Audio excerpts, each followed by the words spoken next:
Eu preciso aprender um pouco aqui, preciso aprender um pouco ali. Eu preciso. A paz do Senhor para os irmãos. Boa noite, né? Nesse horário que eu estou fazendo esse vídeo é o período da noite. Eu queria aqui mais uma vez agradecer a você, primeiramente, por estar em mais uma aula da EBD Online, da IMAV Colônia. Para quem não sabe o que significa IMAV, significa Igreja Manancial de Águas Vivas, Congregação da Colônia. Somos uma igreja missionária, pentecostal.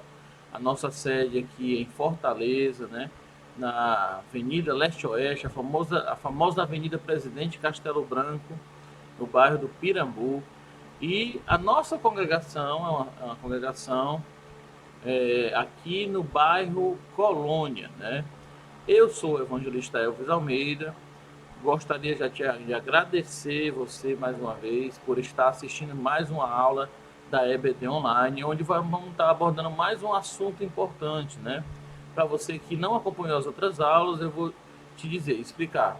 Nós estamos fazendo essas aulas online para nossa EBD. Nós temos a EBD física, né, a EBD presencial, e foi criado a EBD Online. Por que foi criada a EBD Online? A EBD presencial, a gente costuma seguir a revista que é publicada pela CPAD, que é a Casa Publicadora das Assembleias de Deus do Brasil. Nós estamos atualmente no segundo trimestre de 2024, na lição 11, né, da revista. Aí a gente criamos a EBD Online para estar abordando outros assuntos importantes, valendo ponto para quem faz parte da EBD presencial e para você que assiste nós só de forma online também. Uma hora ou outra vamos estar criando aí, né, uma premiação, um incentivo para que você continue assistindo. Um grande ganho já é o próprio aprendizado que você passa, né? Nós estamos abordando aqui assuntos que estão no livro Manual de Cerimônias, que tem como autor aí o pastor Timóteo Ramos de Oliveira, né? Já estamos na terceira lição, esse é o vídeo da terceira lição, mas já passamos por duas lições. Só para que você acompanhe nossa linha do tempo aqui, ó, nós já abordamos a lição A Ordem nos Cultos, né? Já abordamos a lição, deixa eu ver aqui, irmãos, mostrar aqui para os irmãos, e abordamos a lição Direção de um Culto. Hoje vamos estar na terceira lição, certo? Deixa eu mostrar para os irmãos aqui, que vai ser Culto de Oração. Terceira lição da nossa EBD Online da Imave Colônia. Eu já vou aqui soltar a vinheta para a gente iniciar a falar sobre a lição de hoje, certo? A lição desse vídeo. Vamos lá.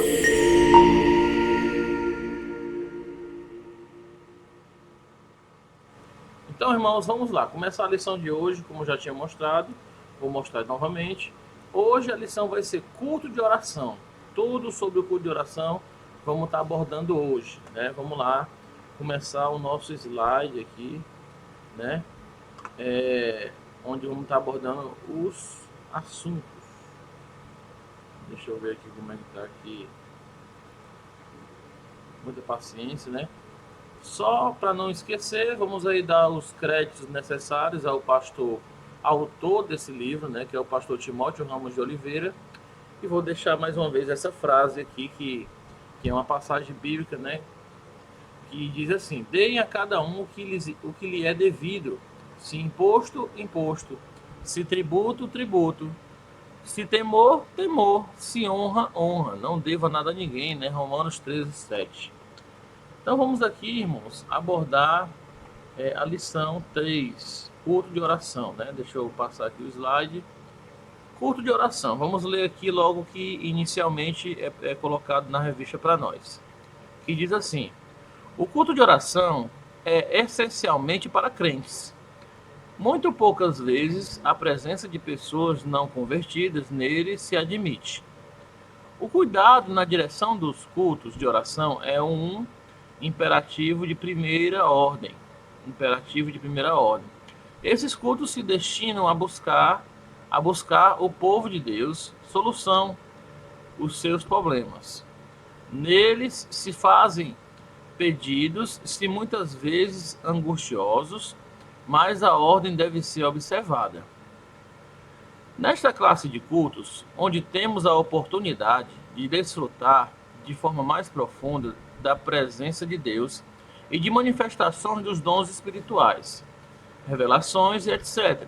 Há também a possibilidade de estarem presentes pessoas desajustadas, tanto espiritualmente como mentalmente, as quais querem externar sentimentos que só contribuem em produzir mal.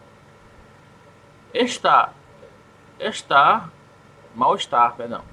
E dúvidas naqueles que não são ainda dotados de experiência e discernimento suficiente que lhes possibilite julgar o que acontece. Para evitar que tal ocorra, o dirigente deve ter cuidado, orientando o trabalho de forma inteligente e ensinar como se devem conduzir os participantes do culto. O dirigente deve também instruir os crentes a orarem com fé, mas também com objetividade, isto é, conduzindo o tema da oração para um alvo. Ensinar que a unanimidade na oração é de maior importância quando há um motivo em comum que atinja a todos. Deixa eu fazer logo um comentário aqui. O que é que o pastor está dizendo aqui? O que é que a revista está dizendo aqui? Que a oração deve ser primeiramente orientada, o dirigente do culto e as pessoas que estão no culto tem que ser primeiramente uma oração inspirada. Inspirada por quem? Pelo Espírito Santo, né? Ou seja, é muito importante que antes do culto iniciar, ali nos primeiros momentos, seja preparado o momento a qual as pessoas estejam com o coração. Como está dizendo aqui logo nesse início, que muitas pessoas, muitas vezes desajustadas, que estão desestabilizadas mentalmente, vamos dizer assim também psicologicamente, estão nesse culto em busca de uma resposta, em busca de pedir a Deus, em busca de buscar a Deus de forma um pouco mais intensa, um pouco mais íntima, onde ele tem a oportunidade no culto de oração de externar algo que está fazendo muito mal a ele próprio, enfim. Aí aqui, a orientação inicial da revista é que no culto de oração se direcione as orações que tenha um bem comum para todos, ou seja, que seja unânime, ou seja, um propósito, a qual todos orem por aquele propósito. Muitas vezes o dirigente que está na oração diz: vamos orar, por exemplo, vamos orar por um congresso que ele aconteça, vamos orar por uma construção, vamos orar para Deus trazer mais pessoas, vamos orar pelo conjunto. É importante ter um momento da oração a qual todos orem por um só propósito, embora cada um também tenha os seus próprios propósitos, mas não é bom um culto de oração ficar sem a unanimidade, ou seja, todo mundo orar segundo um só propósito, né? E depois que orar para os propósitos comuns, a pessoa pode orar a Deus individualmente para outros fins, né? Essa é a orientação inicial que a revista vai trazer para nós, né? Vamos aqui passar para os tópicos, né? Os tópicos da lição de hoje vão ser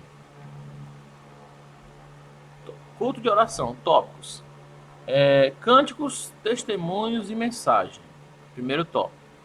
Segundo tópico, culto de oração no formato vigília. Vamos ver isso aí também.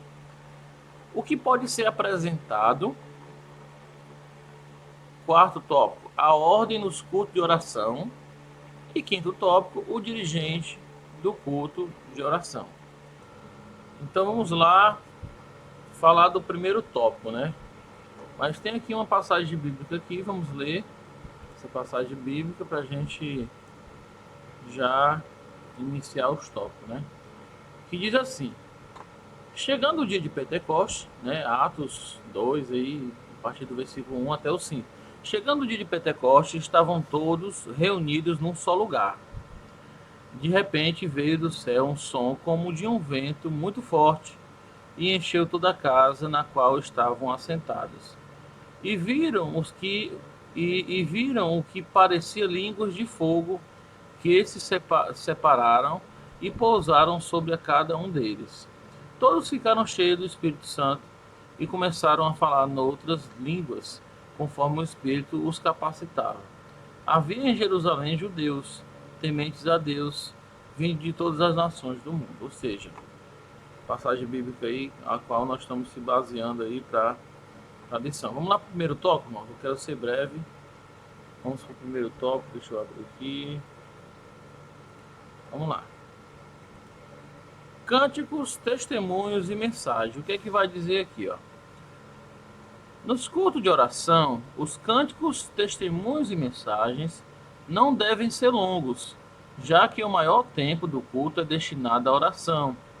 A celebração destes cultos, por sua natureza privada, deve ser em local fechado, porém ventilado. Dependendo do horário e local, é importante que se recomende baixar o volume da voz, sem com isso limitar a liberdade do espírito. O tempo para cada período de oração deve se ajustar às condições do local e à disposição dos assistentes. Aconselha-se um período máximo de 1 hora, não se fazendo desta recomendação uma regra infalível. Eu fiz um comentário aqui, irmão. Ó. Os cânticos devem muito bem ser, acho que eu errei aqui, devem ser muito bem selecionados, visando preparar o coração de todos a entrar no espírito de oração, de preferência acompanhados por violão ou teclado. Não é muito adequado, eu acho que eu errei também aqui, né? Não é muito adequado o uso da bateria em cultos de oração, pois desentoam o sentimento do culto. Vamos lá, vou explicar aqui. Ó. Em relação, o que ele está dizendo aqui sobre os testemunhos cânticos, principalmente sobre os cânticos, né? É interessante, na verdade é recomendado, é justo que no culto de oração, primeiro, se é culto de oração, então o maior tempo desse culto é para orar. Tem acontecido coisas diferentes, né? Porque assim, você levanta o culto de oração, mas passa a maior parte do culto cantando, né? Cantando, louvando. Eu sei que é bom, né? Mas se o culto é de oração, é um culto a qual foi criado um propósito e as pessoas vão ali para juntos de outras pessoas, porque muitas pessoas vão encontrar nisso uma forma de receber força por ver outras pessoas orando, orar também, entendeu? E isso é importante. Então, no culto de oração, é bom que os cânticos e as louvores sejam mais curtos, né? Os testemunhos também sejam bem rápidos. E a palavra também, a palavra de Deus, a mensagem que a gente fala, a pregação, também não precisa ser muito. Porque justamente é o momento onde foi criado o culto de oração para a pessoa orar e conversar com Deus, né? Então, realmente, isso aí é um ponto a ser considerado. Agora, em relação aos cânticos, eu quero falar aqui uma coisa. Um cântico de oração, ele é um cântico lento, é um cântico suave, não é aquela coisa, não é aquele louvor muito entusiasta, não é aquele louvor pé de fogo, canela de fogo, né, e corinho de fogo. O louvor da oração justamente é um louvor que vai levar a pessoa, o coração da pessoa a ficar contrito, a ficar quebrantado, para que atinja o coração de Deus e a pessoa sinta ali a emoção, sinta ali a presença do Espírito Santo, sinta ali, esteja realmente em espírito. E pensando nisso, para você que é músico, ou você que é pastor e quer orientar seus músicos, o que você pode fazer? Peça aos seus músicos, se tiver no momento da culto de oração, para tocar só o violão ali, bem lento, bem suave, um cântico bem relaxante, que é para o espírito do culto de oração seja um espírito a qual não seja o louvor que fale tanto, mas a voz de Deus, né, seja sentida, né, ali a presença de Deus. Se por acaso, e outra coisa, não precisa ser tão alto também, pode ser algo um pouco mais baixo, algo mais suave, a qual a voz prevaleça, apenas a voz prevaleça em meio a todo ali aquele áudio, aquele som, né? Em relação à repartição de oportunidades para orar, pode ser dada oportunidades e tenta orientar se existe 2 horas de culto, né? Você passa ali em média mais ou menos uma hora, meia hora, 40 minutos louvando. Sobra aí 60, 80 minutos, 70 minutos. Tenta repartir aí esse tempo para as pessoas que vão orar. Se você vai escolher 2 pessoas, tenta repartir, escolher 3, tenta repartir em 3. E aí cada um ora num certo tempo. Não que a gente precise fazer isso para limitar aí a ação do Espírito Santo. Não, é só para você não deixar as coisas se estenderem muito, né? Porque não vai ter só pessoas crentes no culto de oração, vai ter pessoas também não convertidas que vão querer sentir, só sente a presença de Deus quando você realmente organiza essa questão do tempo aí. Ok, pessoal? Vamos aqui para o próximo tópico. Comentamos um pouco sobre esse e vamos para o próximo. O próximo tópico deixa eu passar aqui, irmãos. Culto de oração no formato vigília. Nós temos também esse culto de oração no formato. Vamos ler aqui. Se o culto de oração é uma vigília, então se deve adotar critérios próprios, a fim de que não se torne uma tarefa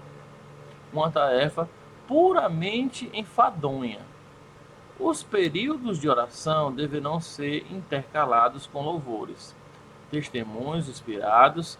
Esses testemunhos devem ser de preferência conhecidos do dirigente, para evitar que o tempo seja tomado como história que nada tem de proveitoso. As vigílias devem ser realizadas em locais onde o povo de Deus ore sem a preocupação de estar incomodando a vizinhança. Porém, se tal não é possível, não será por isso que se vai deixar de buscar a Deus em ato congregacional durante as caladas da noite. Basta orientar cuidadosamente os fiéis para os momentos de oração, fazendo-lhes ver que o local é muito próprio para fazer, né? Não é muito próprio. Aí o que acontece, irmão? Vamos lá, vamos comentar aqui, né, sobre isso aqui. Ó, existe os cultos de oração no formato vigília, né? Vigília geralmente é aquela oração que é marcado para começar às 11 horas da noite. Alguns marcam 10. E aí fica no propósito de ir até 3 da manhã, 4 da manhã, até mesmo 5 da manhã. Esses são os cultos de vigília, a qual o cliente passa a noite toda orando a Deus. O que é que está recomendando aqui no livro de cerimônias, né, no manual de cerimônias? É que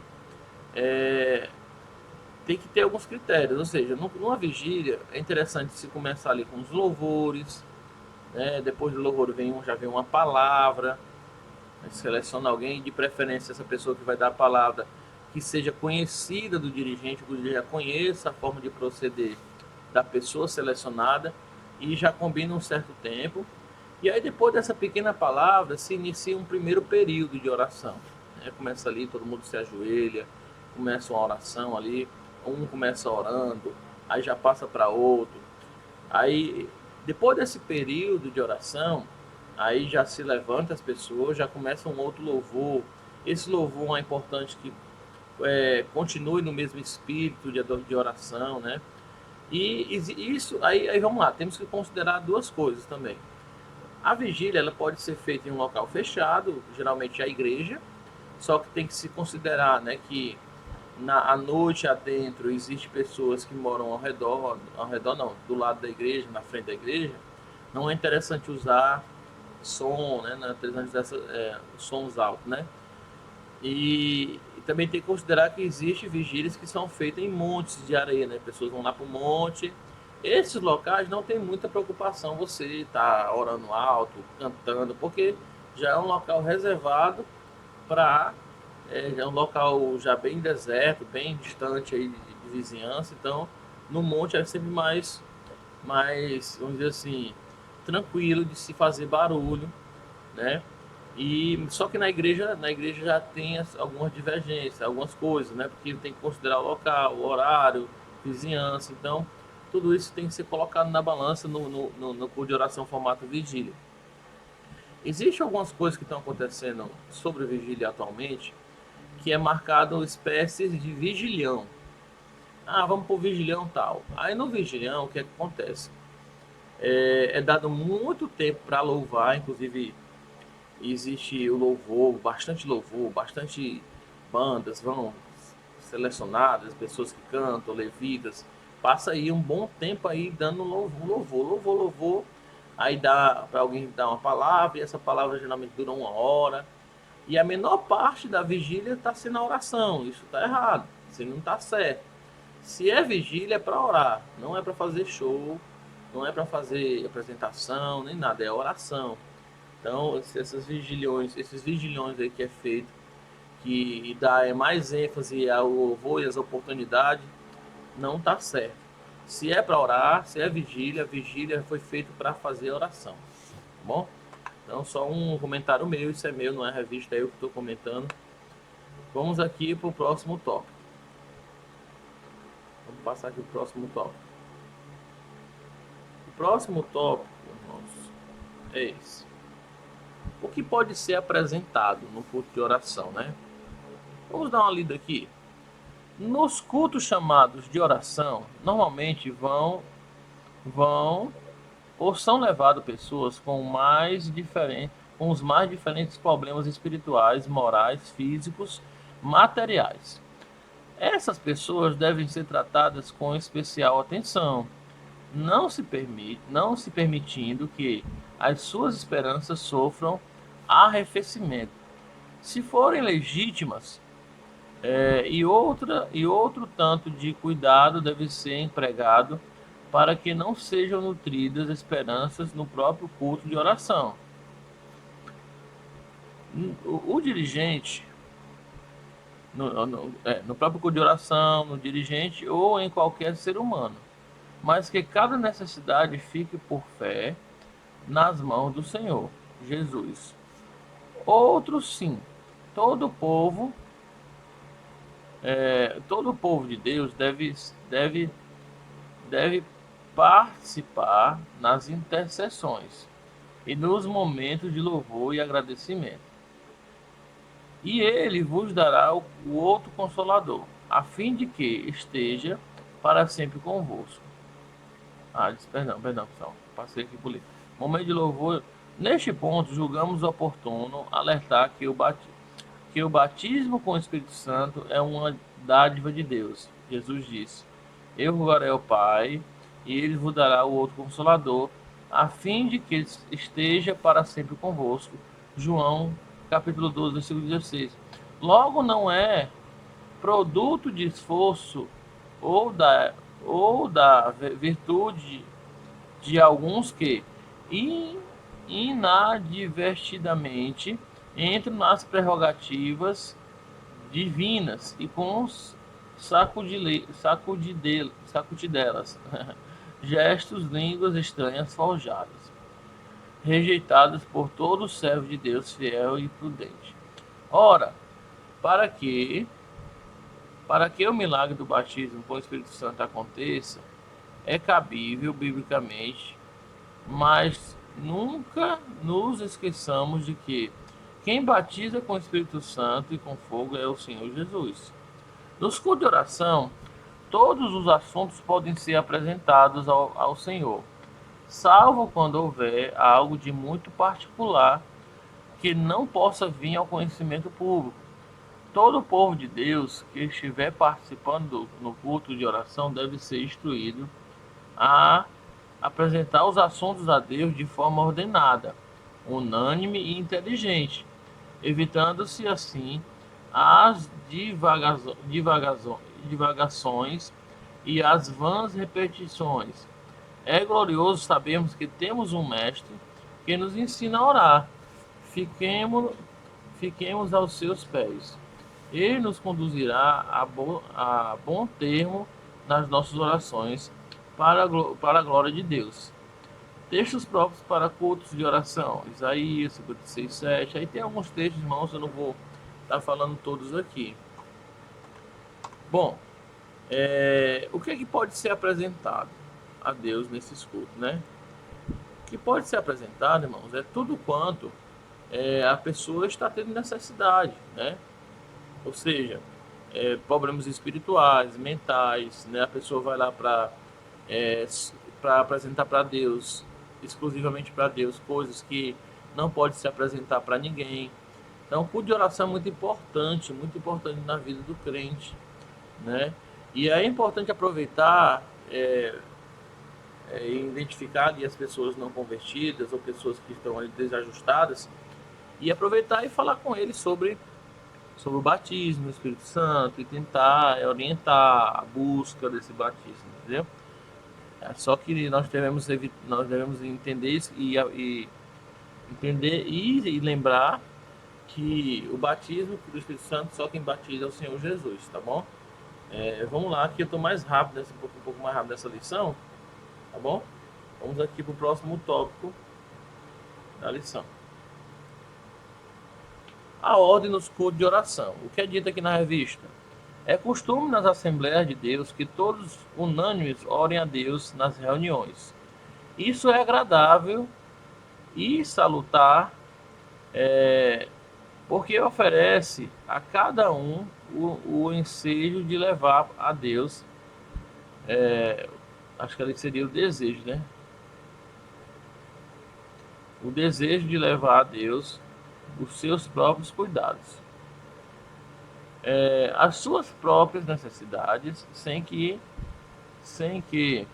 precise pedir oração a quem quer que seja. Pode ainda agradecer e louvar a Deus em voz audível por todas as bênçãos recebidas, mas é também bíblico que essa liberdade não deva levar os crentes a uma gritaria carnal, que dá má impressão. É notório que a igreja em Jerusalém, todos unânimes levantaram a voz a Deus.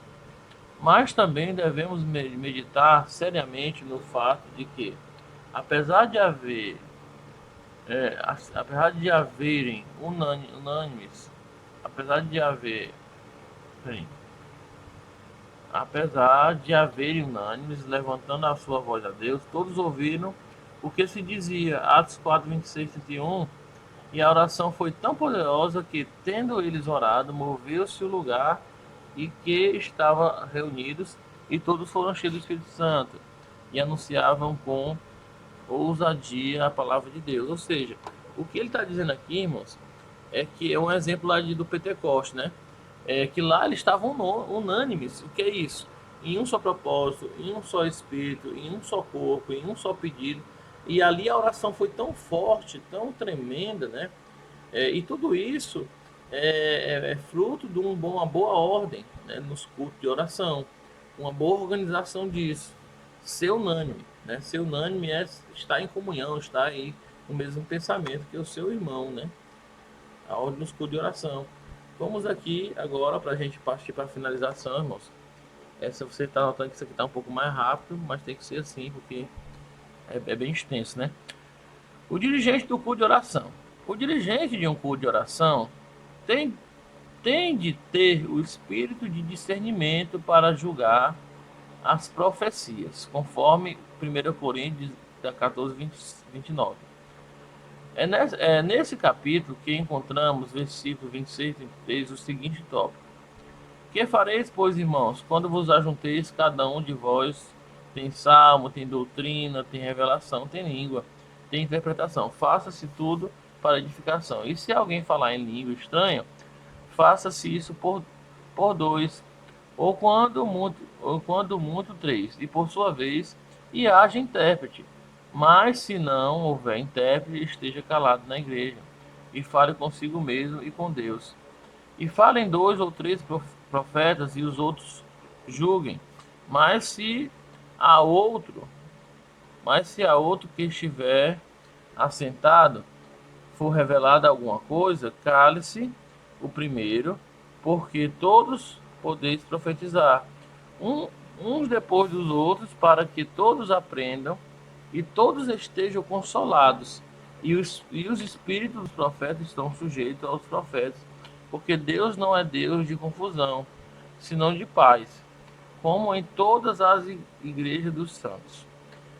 O dirigente não pode deixar que a desordem impere no culto de oração, sob o pretexto de não entristecer alguém. Ele tem responsabilidade diante de Deus e da própria igreja. Acreditamos que a profecia só se realiza quando é, em verdade, uma mensagem divina.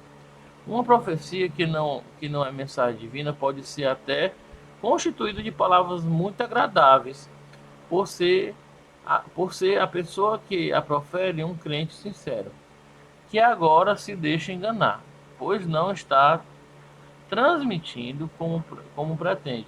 Uma mensagem divina, mas uma mensagem de si mesmo, o que não constitui profecia. Profecia é a fala de Deus ao homem e não a fala do homem ao homem. Embora o homem que a profere fale boas palavras por ser um crente sincero, para se conhecer se a mensagem é de Deus, uma profecia, duas coisas se fazem necessárias. A. Que a profecia não contrarie qualquer norma estabelecida na Bíblia Sagrada. Se contrariar, de início deve ser cortada pelo dirigente, pois não precede do Espírito Santo. B. Vamos lá. B. Que a profecia não pretenda estabelecer norma na igreja, pois se a profecia fosse para isso, teríamos de colecionar todas as profecias normativas e acrescentá-lo na Bíblia. Uma vez que seriam palavra de Deus, a profecia também não é para resolver casos pendentes, já conhecido dos profetas. A profecia revela o que é oculto, o que ninguém conhece. A profecia é principalmente para edificação, exortação e consolação. No entanto, se a profecia predisser acontecimento futuro, ela pode estar certa, mas nesse caso precisa ser provada, e a prova é a realização do acontecimento predito. Se não se realizar, não veio de Deus, e a pessoa que profetizou é uma impostora apenas. Irmãos, muito sério isso que está sendo falado aqui, ó. O dirigente do culto ele tem que estar muito atento a muita coisa, no culto de oração, certo?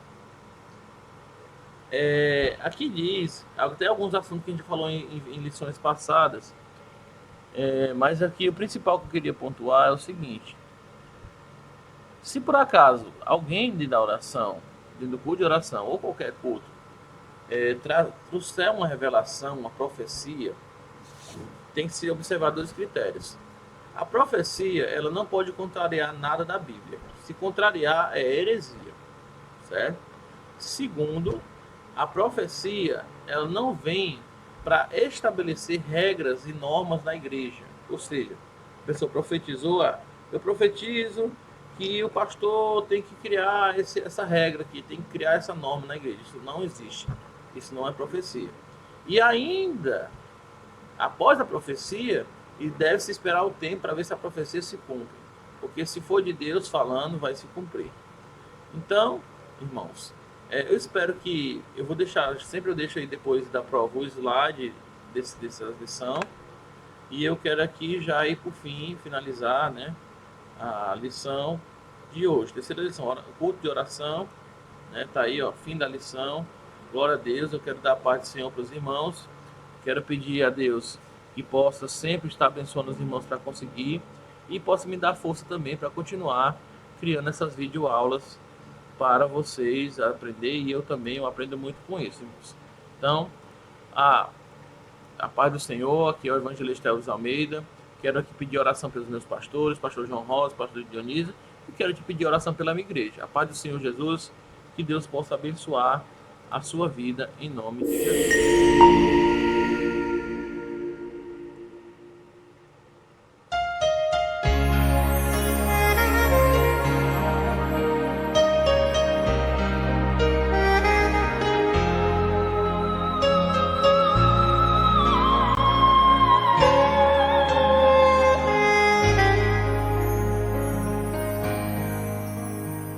Preciso aprender um pouco aqui. Preciso aprender um pouco ali. Eu preciso aprender mais de Deus.